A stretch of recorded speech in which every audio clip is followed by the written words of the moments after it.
Hi friends, இந்த video நம்ம சூப்பரான ஒரு தகவல் பற்றி பார்க்க போகிறோங்க. நம்ம சேனல் சப்ஸ்கிரைபர் இந்த சந்தேகம் கேட்டிருக்காங்க. அதற்கான விளக்கம் தான் இந்த வீடியோவில் பார்க்க போகிறோம்.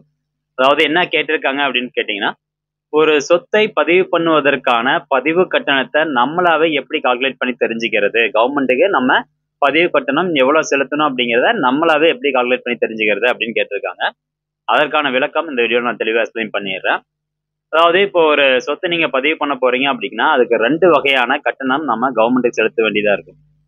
ஒண்ணு வந்து ஸ்டாம்ப் டியூட்டி சார்ஜஸ் அப்படின்னு சொல்லுவாங்க. அதாவது முத்திரைத்தாள் கட்டணம் அப்படின்னு சொல்லுவாங்க. ரெண்டாவதா பதிவு கட்டணம். இதுதான் வந்து ரெஜிஸ்ட்ரேஷன் சார்ஜஸ் அப்படின்னு சொல்லுவாங்க. ஸோ இந்த 2 வகையான கட்டணம் நம்ம கவர்மெண்ட்டுக்கு கண்டிப்பா செலுத்தணும். இந்த 2 வகையான கட்டணம் எதை பொறுத்து இருக்கும் அப்படின்னு கேட்டீங்கன்னா, நீங்க என்ன வகையான பத்திரம் பதிவு பண்ண போறீங்க. இப்போ கிரைய பத்திரமா, தான பத்திரமா, உயில் பத்திரமா, ஸோ இந்த மாதிரி நிறைய பத்திர வகைகள் இருக்கு பாத்தீங்களா. ஸோ இதுல எந்த வகையான பத்திரம் நீங்க பதிவு பண்ண போறீங்களோ அதை பொறுத்து இந்த முத்திரைத்தாள் கட்டணமும் பதிவு கட்டணமும் உங்களுக்கு பர்சன்டேஜ்ல மாறுபடும். ஸோ இந்த பத்திர வகைகளுக்கான ஸ்டாம்ப் டியூட்டி சார்ஜஸ் மற்றும் பதிவு கட்டணம் ரெஜிஸ்ட்ரேஷன் சார்ஜஸ் எவ்வளோ பர்சன்டேஜ் அப்படிங்கிறது தனியாக ஒரு எக்ஸல் சீட்ல போட்டு வச்சிருக்கேன். இந்த டேட்டா பார்த்தீங்கன்னா டிஎன் ரெஜினென்ட் அப்படிங்கிற வெப்சைட்ல அவைலபிளா இருக்கு. அதை எப்படி செக் பண்றது அப்படிங்கிறதுன்னு சொல்லிடுறேன். இப்போ கிரைய பத்திரத்துக்கு பார்த்தீங்கன்னா 7% முத்திரை தீர்வை கட்டணம். அதுவே ரெஜிஸ்ட்ரேஷன் சார்ஜஸ் 2%. தான பத்திரத்துக்கும் அதே மாதிரி தான். அதே மாதிரி பரிவர்த்தனை பத்திரம், ஈடு அடமான பத்திரம், விக்கிரய உடன்பத்திரிகை பத்திரம், ரத்து ஆவணம், ஸோ இந்த மாதிரி குத்தகை பத்திரம், விடுதலை பத்திரம் எல்லாத்துக்கும் பார்த்தீங்கன்னா பர்சன்டேஜ் கொடுத்துருப்பாங்க. ஒரு சில இடத்துல இங்க பாருங்க, விடுதலை பத்திரத்துல வந்து சந்தை மதிப்பிற்கு 1%, அதிகபட்சம் 40,000 ரூபாய். இப்போ சந்தை மதிப்பு அப்படின்னா மார்க்கெட் கைட்லைன் வேல்யூ அப்படின்னு சொல்லுவாங்க. இப்போ 1%, இப்போ நீங்க 40 லட்ச ரூபா அப்படின்னா 1% வந்து 40,000 ரூபாய். இதுவே நீங்க அந்த சொத்து வந்து 50 லட்ச ரூபா அப்படின்னா அதிகபட்சமா 40,000 ரூபாய் வரைக்கும் தான் நீங்க கட்டுற மாதிரி இருக்கும். ஸோ 40 லட்சத்துக்கு மேல எவ்வளவு போனாலுமே அதிகபட்சம் நீங்க 40,000 ரூபாய் கட்டுற மாதிரி இருக்கும். ஸோ இந்த மாதிரியும் டீடைல்ஸ் வந்து கொடுத்துருப்பாங்க. இதை நீங்க செக் பண்ணிக்கோங்க.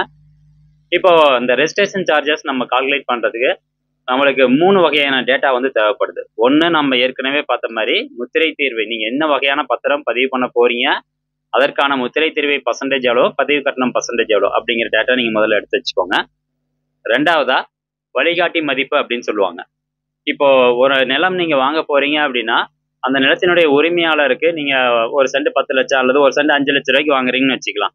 ஆனா இந்த கைட்லைன் வேல்யூ, கவர்மெண்ட்னுடைய வழிகாட்டி மதிப்பு அப்படிங்கிறது என்னன்னா, ஒவ்வொரு நிலத்துக்கும் ஒரு சதுரடிக்கு இவ்வளவுதான் கட்டணம், கைட்லைன் வேல்யூ இவ்வளோ அப்படிங்கிறது கவர்மெண்ட் நிர்ணயிச்சிருக்காங்க. ஆனா இந்த கைட்லைன் வேல்யூக்கும் நீங்க வாங்க போற அந்த அமௌண்ட்டுக்கும் பாத்தீங்கன்னா நிறைய டிஃபரன்ஸ் வந்து இருக்கும். நீங்க ஒரு சென்ட் 5 லட்ச ரூபாய்க்கு வாங்குவீங்க. ஆனா கவர்மெண்ட்னுடைய ரெக்கார்ட் படி கைட்லைன் வேல்யூ ஒரு சென்ட் 50,000 ரூபா தான் அப்படின்னு போட்டிருப்பாங்க.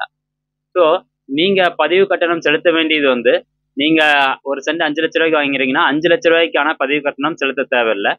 கவர்மெண்ட்ல என்ன கைட்லைன் வேல்யூ இருக்கோ அந்த கைட்லைன் வேல்யூக்கான அமௌண்ட் தான் நீங்க செலுத்தணும். அது எப்படி பாக்குறது அப்படிங்கிறதையும் சொல்றேன்.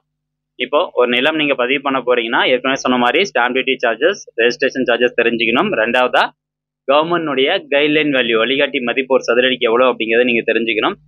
மூணாவதா எத்தனை சதுரடி நீங்க வாங்க போறீங்க. ஸோ இந்த 3 விவரம் மட்டும் இருந்தா போதும், அழகா நீங்க இந்த எக்ஸல் சீட்லேயே கால்குலேட் பண்ணிக்கலாம். இந்த எக்ஸல் சீட் வந்து என்னுடைய டெலிகிராம் சேனல்ல நான் கொடுத்துருக்கேன். தேவைப்படுறவங்க கிளிக் பண்ணி டவுன்லோட் பண்ணிக்கலாம். இது வந்து பெரிய விஷயம் கிடையாது. நீங்க கால்குலேட்டர்லேயே ஈஸியாக கூட கால்குலேட் பண்ணிக்கலாம். இல்லை உங்களுக்கு தேவைப்பட்டுச்சு அப்படின்னா டெலிகிராம் சேனலில் போயிட்டு நீங்க டவுன்லோட் பண்ணிக்கோங்க. ஓகே, இப்போ இந்த பத்திர வகைக்கு நான் சொல்லியிருந்தேன், அதுக்கான முத்திரை தீர்வை மற்றும் பதிவு கட்டணத்தை பார்க்கறதுக்கு இந்த டிஎன் ரெஜினென்ட் அப்படிங்கிற வெப்சைட் ஓப்பன் பண்ணிக்கோங்க. இந்த வெப்சைட்டுக்கான லிங்க் டிஸ்கிரிப்ஷன்ல இருக்கு.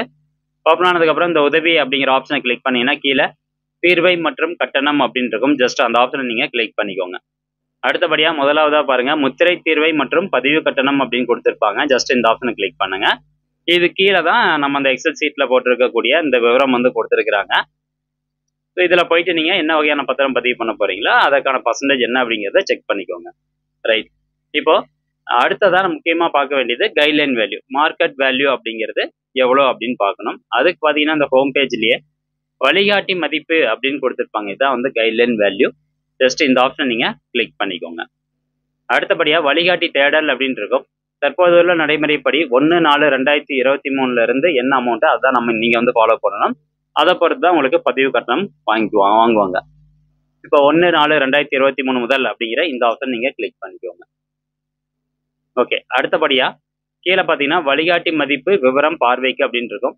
தெரு வாரியாக நீங்கள் வழிகாட்டி மதிப்பு வந்து எவ்வளோ அப்படின்னு தெரிஞ்சுக்கலாம், அல்லது ஒரு சர்வே நம்பர் போட்டு தெரிஞ்சுக்கலாம். இப்போ நீங்கள் சர்வே நம்பர் போட்டு தெரிஞ்சுக்கிறது ரொம்ப பெட்டராக இருக்கும். எக்ஸாக்டாக உங்களுக்கு எவ்வளோ அப்படின்னு தெரிஞ்சிடும். அதனால் சர்வே நம்பர் அப்படிங்கிறத கிளிக் பண்ணிக்கிறேன். அடுத்து தேடுதல் வரையறையில் நிலத்தின் வகைப்பாடு வாரியாக அல்லது புல எண் வாரியாக அப்படின்னு இருக்கும். இதுலேயும் வந்து புல எண் வாரியாக அப்படிங்கிறத கிளிக் பண்ணிக்கோங்க. நீங்கள் வாங்க போகிற நிலத்துக்கான சர்வே நம்பர் வச்சு செக் பண்ணிக்கலாம். அல்லது பர்டிகுலராக ஒரு தெருவில் அல்லது ஒரு வில்லேஜில் வந்து உங்களுக்கு எவ்வளோ இப்போ கைட்லைன் வேல்யூ போயிட்டு இருக்கு அப்படின்னு தெரிஞ்சுக்கிறதுக்கு நீங்கள் அந்த தெரு அப்படிங்கிற ஆப்ஷனை கிளிக் பண்ணி கூட சர்ச் பண்ணிக்கலாம். ஓகே, இப்போ ஃபர்ஸ்ட் எடுத்தோன்னா மண்டலம் செலக்ட் பண்ணிக்கோங்க. அடுத்தபடியாக சார் பதிவாளர் அலுவலகம் எதுவோ அதை நீங்கள் செலக்ட் பண்ணிக்கோங்க. நெக்ஸ்ட் பதிவு கிராமம் வந்து செலக்ட் பண்ணுங்க. அடுத்தபடியாக புலையன் சர்வே நம்பர் என்டர் பண்ணிட்டு கீழே தேடுக அப்படிங்கிற ஆப்ஷனை கிளிக் பண்ணுங்க. நெக்ஸ்ட் இந்த பேஜ் அப்படியே கீழே ஸ்க்ரோல் டவுன் பண்ணிட்டு வந்தீங்கன்னா உங்களுக்கு இந்த இடத்துல கொடுத்துருக்காங்க நீங்கள் கொடுத்த சர்வே நம்பருக்கு எவ்வளோ வழிகாட்டி மதிப்பு அப்படின்னு. இந்த சர்வே நம்பர்லேயே பார்த்தீங்கன்னா 2 வகையாக கொடுத்துருக்குறாங்க. சர்வே நம்பர் 28 தான் காமன். ஆனால் சப்டிவிஷன் நம்பர் 1, 2ல் வந்து ஏக்கர் கணக்கில் கொடுத்துருக்காங்க. அதாவது ஒரு ஏக்கருக்கு 5 லட்ச ரூபா அப்படின்னு சொல்லியிருக்காங்க. அதுவே சர்வே நம்பர் 28, 28 3BA அப்புறம் 28 4 இதுக்கெல்லாம் பார்த்தீங்கன்னா ஒரு சதுரடி 100 ரூபா அப்படின்னு சொல்லியிருக்கிறாங்க. ஸோ இந்த ஃபுல்லாக வந்து செக் பண்ணிக்கோங்க. நீங்கள் எந்த சர்வே நம்பரில் இருக்க நிலத்தை வாங்க போகிறீங்க, அந்தக்கான சப்டிவிஷன் நம்பர் என்ன அப்படிங்கிறத தெரிஞ்சுக்கிட்டிங்கன்னா இன்னும் உங்களுக்கு சுலபமாக இருக்கும். இப்போ ஒரு ஏக்கருக்கு 5 லட்ச ரூபா சொல்லியிருக்காங்க. அப்போ இதை நீங்கள் சதுரடியாக கன்வெர்ட் பண்ணணும் அப்படின்னா ஜஸ்ட்டுங்க பாருங்கள், ஒரு ஏக்கருக்கு வந்து மொத்தமாக 43,560 சதுரடி. அப்போது நீங்கள் எவ்வளோ சொல்லியிருக்காங்க, ஒரு ஏக்கருக்கு 5 லட்ச ரூபா வந்து சொல்லியிருக்காங்களா? அப்போது 5000, 50,000, 5 லட்சம் டிவைடட் பை 43,560. ஸோ பார்த்தீங்கன்னா ஒரு சதுரடிக்கு கவர்மெண்டோடைய வழிகாட்டி மதிப்பு 11 ரூபா 48 பைசா வந்து இருக்குது. ஸோ இதுதான் வந்து ஒரு சதுரடிக்கான வேல்யூ. இப்போ அதுவே நீங்கள் 28 3Bயில் இருக்க நிலத்தை வாங்குறீங்க அப்படின்னா ஒரு சதுரடிக்கு 100 ரூபா வந்து சொல்லியிருக்காங்க. அப்போ நீங்கள் 100 ரூபா வந்து எடுத்துக்கணும், ரைட்டுங்களா? ஸோ அதுக்கேற்ற மாதிரி நீங்கள் கால்குலேட் பண்ணிக்கோங்க. அதுவே அதில் வந்து சதுர மீட்டர் அப்படின்னு கொடுத்துருந்தாங்கன்னா ஒரு சதுர மீட்டர் அப்படிங்கிறது 10.7639 சதுரடி. அப்போ 5 லட்ச ரூபா வந்து கொடுத்துருக்காங்க அப்படின்னா ஒரு சதுர மீட்டருக்கு உதாரணத்துக்கு சொல்கிறேன். ஸோ 5 லட்சம் டிவைட் பை 10.7639 அதை என்டர் பண்ணிங்கன்னா ஒரு சதுரடிக்கு எவ்வளோ வேல்யூ அப்படின்னு நம்மளுக்கு தெரிஞ்சிடும். ஓகே, இப்போ ஒரு சதுரடி வந்து 100 ரூபா அப்படின்னு சொல்லியிருக்காங்க. நான் 100 ரூபா என்டர் பண்ணிக்கிறேன். அடுத்தபடியாக நீங்கள் எத்தனை சதுரடி வந்து வாங்க போகிறீங்க, உதாரணத்துக்கு ஒரு 3000 சதுரடி லேண்ட் வாங்க போகிறீங்க அப்படின்னா அது 3000 அப்படின்னு என்டர் பண்ணிக்கோங்க. இப்போ கவர்மெண்டுடைய கைட்லைன் வேல்யூ படி நீங்கள் எவ்வளோக்கு வந்து பத்திரம் பதிவு பண்ணணும் அப்படின்னா இங்கே இருக்க பாருங்க, டோட்டல் லேண்ட் வேல்யூ 3 லட்ச ரூபா. 3 லட்ச ரூபாய்க்கு நீங்கள் பத்திரம் பதிவு பண்ணணும், ரைட்டுங்களா? ஆனால் உண்மையாகவே நீங்கள் உரிமையாளர் கொடுக்க வேண்டிய காசு வந்து பார்த்தீங்கன்னா 3 லட்சமாக இருக்காது, ஒரு 20 இருக்கலாம், 25 இருக்கலாம். ஸோ அது வந்து அந்த இடத்துக்கு பொறுத்து உங்களுக்கு மாறுபடும். இப்போ இந்த 3 லட்ச ரூபாய்க்கு தான் நம்ம முத்திரை தீர்வை மற்றும் பதிவு கட்டணம் கால்குலேட் பண்ணணும். அப்போ இவர் வந்து கிரை பத்திரம் பண்றாங்க அப்படின்னா கிரை பத்திரத்துக்கு ஸ்டாம்ப் டியூட்டி சார்ஜஸ் 7%. அப்போ 3 லட்சத்துல 7% எவ்வளோ அப்படின்னு பார்த்தீங்கன்னா 21,000 ரூபாய். அதுவே பதிவு கட்டணம் எவ்வளோ, ரெஜிஸ்ட்ரேஷன் சார்ஜஸ் எவ்வளோ அப்படின்னு பார்த்தீங்கன்னா 2%. அப்போ 3 லட்சத்துக்கு 2% 6,000 ரூபாய். அப்போ மொத்தமாக ஸ்டாம்ப் டியூட்டி மற்றும் பதிவு கட்டணம் ரெண்டும் சேர்த்துனீங்க அப்படின்னா 27,000 ரூபாய் வருது. இந்த அமௌண்ட் தான் நம்ம கவர்மெண்ட்டுக்கு கட்டி ஆகணும்.